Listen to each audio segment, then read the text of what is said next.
Regarding nga pala sa Philippine SIM card ko, yung dito SIM, bali hindi ko pa siya nare-recover kaya wala pa akong access dun sa mga Philippine bank accounts ko.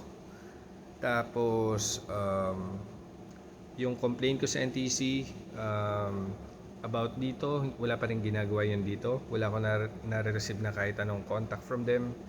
Tapos, doon naman sa family member ko sa Pinas na pupunta sana ng dito branch, hindi pa siya nakakapunta. Anyway, pero hindi ibig sabihin nun is malilimitahan ako sa kung ano yung mga pwede kong gawin online. Okay, so dito na tayo. One way para makatipid tayo sa mga pangangailangan ng family natin sa Pinas is tayo mismo yung bibili sa mga online shops. Katulad dito sa Shopee. Kasi kung ikukumpara natin yan sa isa pang sistema wherein ipapadala natin yung pera papunta sa family natin sa Pinas tapos sila yung bibili, medyo magastos yung ganong process. Pero kung ikaw mismo yung bibili, bali ko ano yung kailangan nila, yun lang yung lalabas na pera sa atin.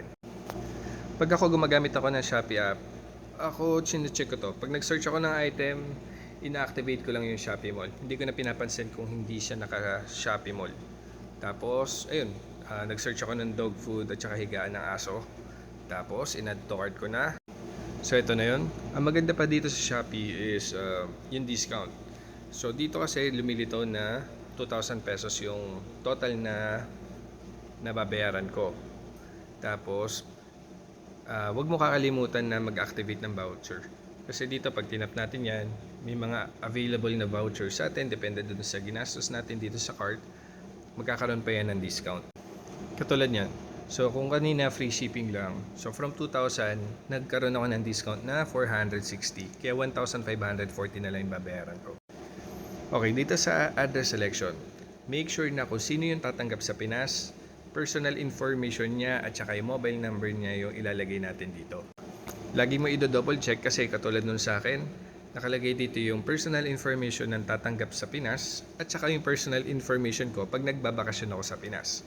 So ako medyo tricky lang to, pero mas maganda siguraduhin mo lang din na tama yung nakaset na address. Kasi once na sinet mo naman yung isa dito na nakapangalan naman sa'yo, hindi mahirapan kontakin ng delivery rider yung roaming SIM mo kasi hindi naman makakapasok yung tawag dyan. Since OFW tayo, ito yung mga marerecommend kong payment method na gamitin natin. Di ko ipapasok dito yung cash on delivery at saka yung iba pa. Ang ipapasok ko lang dito is yung installment kasi kunyari meron kang Shopee at saka meron kang Maribank, so meron kang mga gantong options may mga gantong options sa yung Shopee. Buy now pay later or yung S-Pay later, yung credit limit ko dito is 60,000. So pwede kong i-avail to, tapos next month ko pa siya babayaran. Ang maganda dito, pag mabilis lang yung installment, kung dito is 1 month or sa 3 months, 0% interest. Ito yung magandang options para sa atin. Ang hindi ko marerecommend is yung mga ganito, 6 at saka yung 12 months.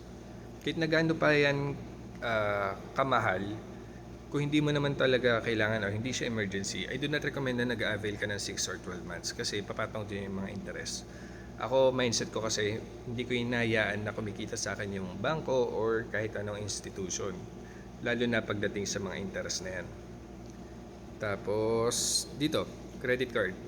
Sa credit card, katulad na recent video ko about Visa and Mastercard, basta may makita kang ganyang logo sa online shop, pwede natin gamitin yung Saudi or Philippine ATM cards natin na may kaparehong logo.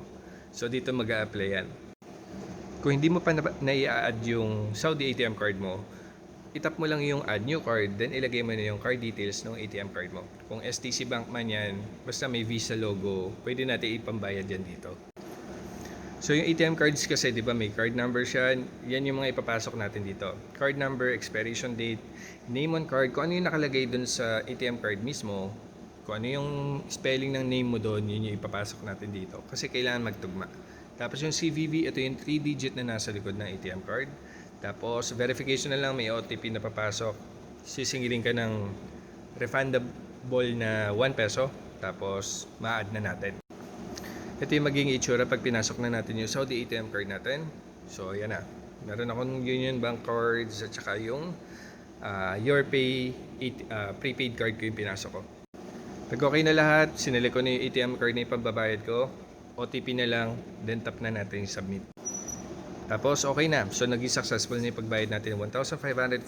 Discounted siya ng 460 pesos. Tapos inform na lang natin yung family natin sa Pinas na umorder tayo ng Shopee. Tapos hintayin na lang nila na dumating doon.